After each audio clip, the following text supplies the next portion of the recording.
새벽 기도에 나오신 여러분들을 주님 이름으로 환영합니다. 함께 샘물의 기도로 기도 자리로 나가도록 하겠습니다. 마음 모아 샘물의 기도를 하나님께 드립니다. 너희 모든 나라들아 여호와를 찬양하며 너희 모든 백성들아 그를 찬송할지어다. 우리의 예배를 받으시기에 합당하신 하나님, 주님의 귀하신 이름을 높여 찬양하며 베푸신 사랑과 은혜에 감사드립니다. 샘물이 온전히 주님만 높이는 참된 예배를 드리게 하시고 주의 임재와 영광을 보게 하소서. 가정을 위해 기도합니다. 여호와께서 집을 세우지 아니하시면 세우는 자의 수고가 헛되며, 가정을 세우신 하나님, 샘물의 자녀들이 부모님의 사랑과 헌신에 감사하며 마음 다해 순종하게 하시고, 부모들은 자녀의 마음을 헤아리고 격려하며 신앙의 본을 보이게 하소서. 부부가 서로의 약점을 채워주는 돕는 배필이 되게 하시고, 사랑과 존경, 용서와 감사의 표현이 풍성한 행복한 가정이 되게 하소서. 주님 안에 한 몸 된 교회와 성도를 위해 기도합니다. 너희도 성령 안에서 하나님이 거하실 처소가 되기 위하여 그리스도 예수 안에서 함께 지어져 가느니라. 교회의 주인이신 하나님, 샘물의 성도들이 성령의 은사를 따라 서로를 섬겨 주님의 온전한 몸을 이루게 하소서. 샘물의 어르신들의 영육을 강건하게 하시고 건강이 연약한 성도들을 치유하시며 고난과 역경 중에 있는 성도들을 도우소서. 샘물의 자녀들이 믿음의 세대가 되게 하시고 학업과 취업과 결혼을 축복하시며 세상을 향한 복의 통로가 되게 하소서. 영적인 가족 목장을 위해 기도합니다. 만일 한 지체가 고통을 받으면 모든 지체가 함께 고통을 받고, 한 지체가 영광을 얻으면 모든 지체가 함께 즐거워하느니라. 선한 목자이신 하나님, 목장을 섬기는 목자들을 축복하시고 섬김과 수고를 기억하소서. 샘물의 목장마다 기쁨과 슬픔을 함께 나누고 서로를 위해 뜨겁게 기도하며 치유와 회복이 있게 하소서. 이웃을 향한 섬김과 환대로 따뜻하고 즐거운 목장, 사람을 남기는 목장이 되게 하소서. 나라와 선교를 위해 기도합니다. 하나님은 온 땅의 왕이심이라 지혜의 시로 찬송할지어다. 온 땅의 통치자 되시는 하나님, 이 나라를 다스리셔서 주님의 공의와 정의가 실현되며 주의 복을 받는 나라가 되게 하소서. 각 처에서 복음 전하는 선교사들을 성령으로 충만하게 하시고 안전을 지켜주시며 모든 필요를 채워 주소서. 전쟁으로 고통받는 사람들에게 속히 평화를 주시고 북한 땅에도 자유와 평화와 구원을 허락하소서. 오늘도 샘물 성도들과 동행하셔서 복된 하루가 되게 하소서. 예수님의 이름으로 기도드립니다. 아멘. 오늘 우리에게 주시는 하나님 말씀은 사도행전 13장 42절에서 52절까지 말씀입니다. 한 절씩 기도하시겠습니다. 그들이 나갈새 사람들이 청하되 다음 안식일에도 이 말씀을 하라 하더라. 회당의 모임이 끝난 후에 유대인과 유대교에 입교한 경건한 사람들이 많이 바울과 바나바를 따르니 두 사도가 더불어 말하고 항상 하나님의 은혜 가운데 있으라 권하니라.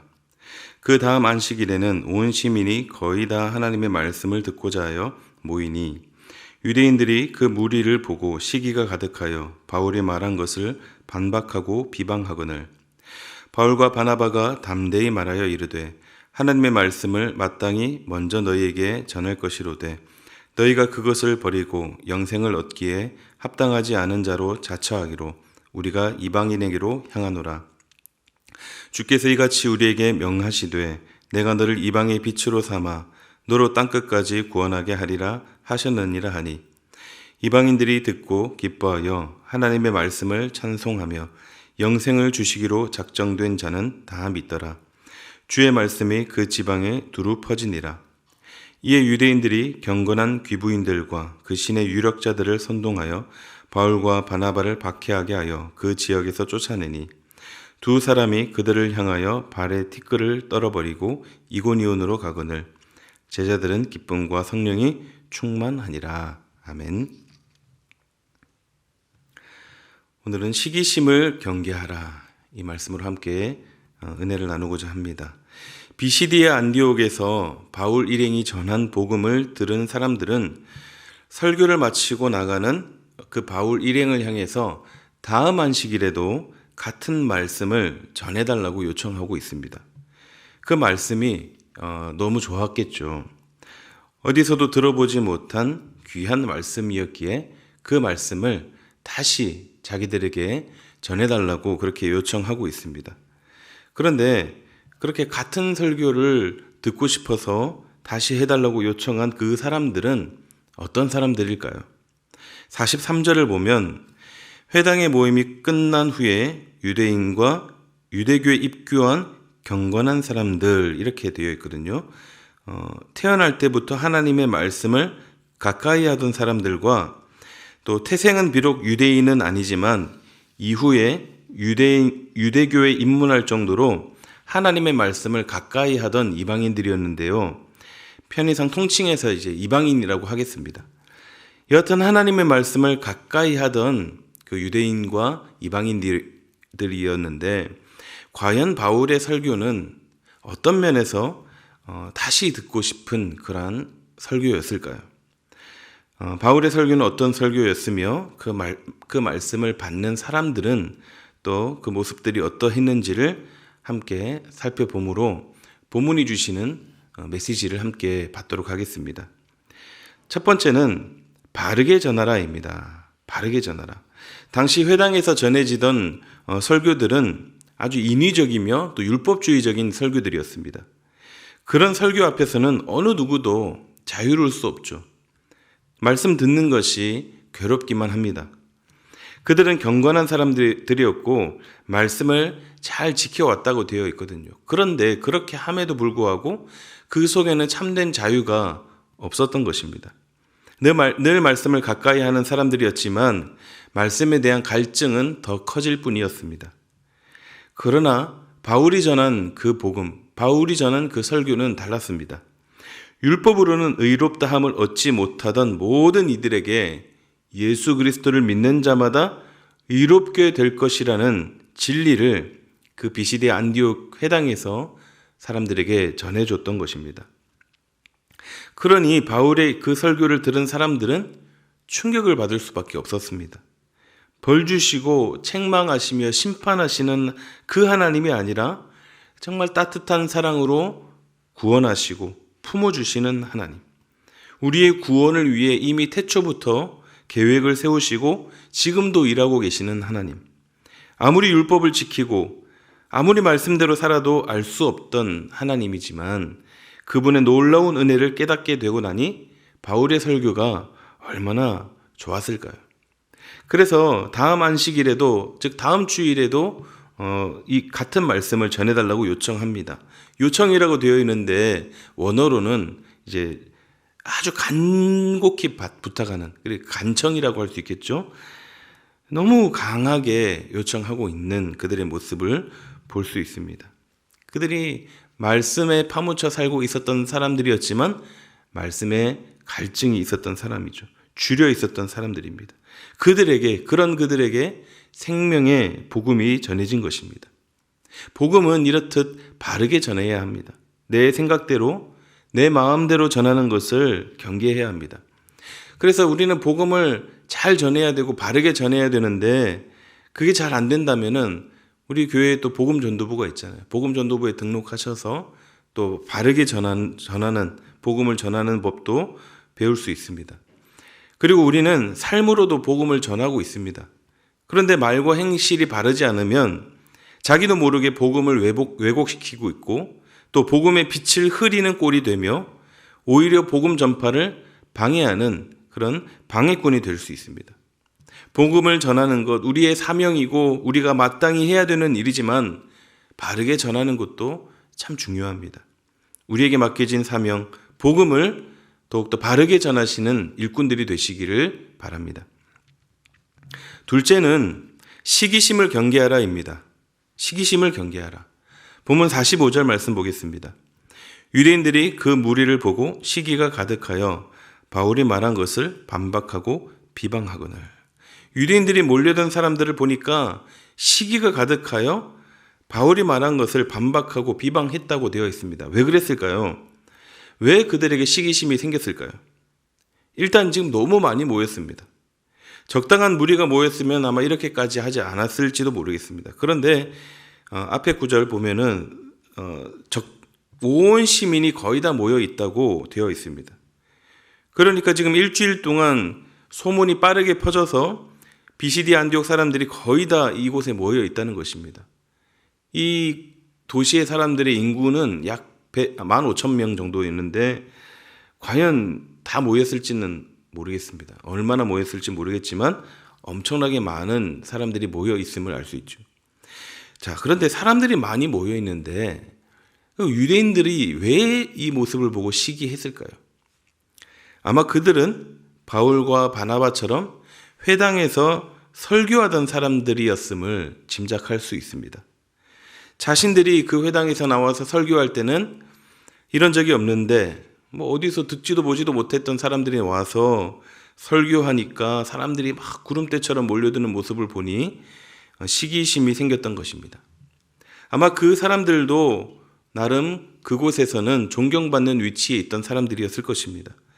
그런데 한순간에 이렇게 되니 위기의식도 생기고 또 그렇게 시기하며 질투했을 것으로 짐작할 수 있습니다. 그리고 그동안 자기들이 가르쳐왔던 내용 그것과 다르거든요. 그러니 가만히 있지 못하고 반박하고 비방하고 있습니다.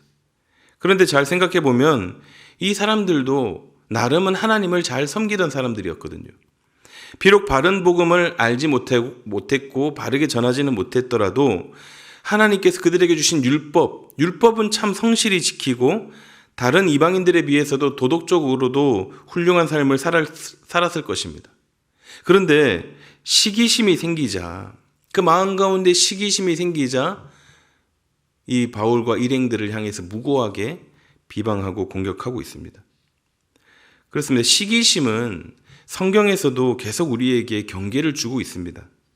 시기심 때문에 가인이 동생 아벨을 죽였고, 시기심 때문에 요셉의 형들이 요셉을 죽이려고 했고, 시기심 때문에 사울이 다윗을 이유 없이 죽이려고 했습니다.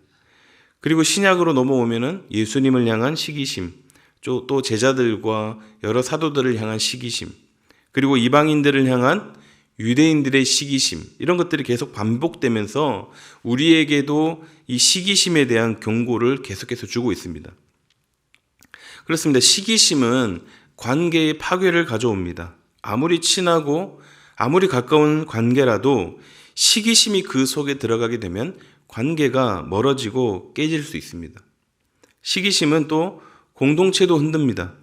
견고한 공동체를 할지라도 시기심이 그 속에 들어와서 그 시기심으로 인해서 한순간에 그 모든 것이 무너질 수 있습니다.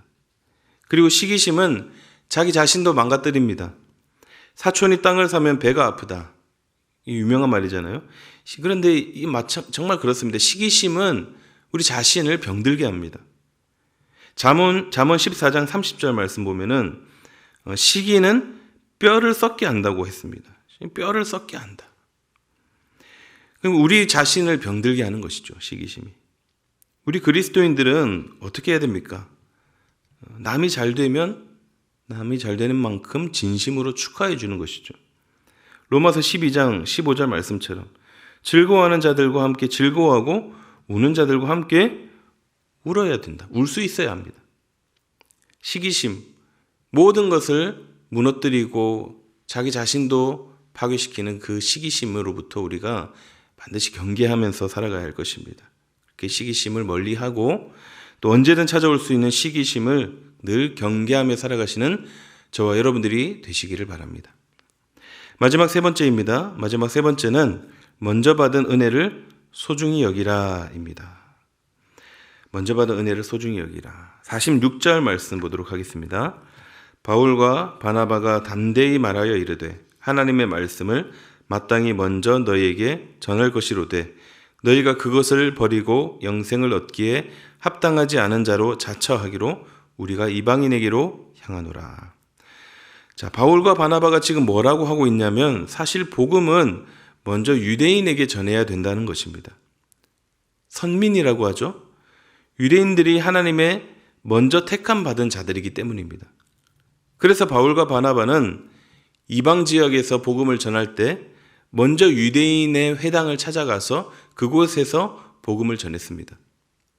그런데 유대인들은 먼저 받은 그 은혜의 소중함을 몰랐습니다. 그래서 외면하고 배척했죠. 더 나아가 핍박하고 심지어 죽이기까지 했습니다. 유대인들의 큰 잘못은 선점이 곧 독점이라고 생각한 데 있습니다. 하나님의 은혜를 자기들만의 것이라고 착각했습니다. 그렇게 되자 어떻게 되었습니까?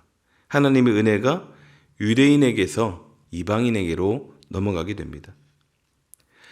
은혜를 먼저 받을 수는 있으나 먼저 받는 그것 자체가 중요한 것은 아니라는 것입니다. 물론 중요하죠. 먼저 주의 은혜를 받은 자가 주의 일을 더 감당하는 것은 분명 귀한 일입니다. 그러나 먼저 받는 것보다 잘 지키고 그것을 소중히 간직하는 것이 더 중요합니다. 먼저 받았다고 해서 교만하고 또 그것을 가볍게 여기고 또 은혜의 방종으로 들어가서는 안 되는 것이죠.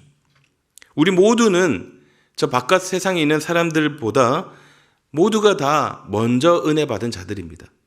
그러므로 우리의 할 일이 무엇입니까? 겸손히 주의 말씀을 붙들고 저들에게 나아가 하나님의 말씀을, 은혜를, 복음을 전하는 것입니다. 내가 먼저 믿었다고 해서, 은혜 받았다고 해서 저들보다 나을 것이 하나도 없음을 우리가 기억하면서 오히려 더 낮은 자리에서 저들을 겸손히 섬기는, 예수님처럼 섬기는 제자로서의 삶을 살아감으로 정말 우리에게 먼저 주어진 이 은혜를 잘 지키며 소중히 여기는 자로 세워지기를 간절히 소원합니다. 말씀을 정리하겠습니다.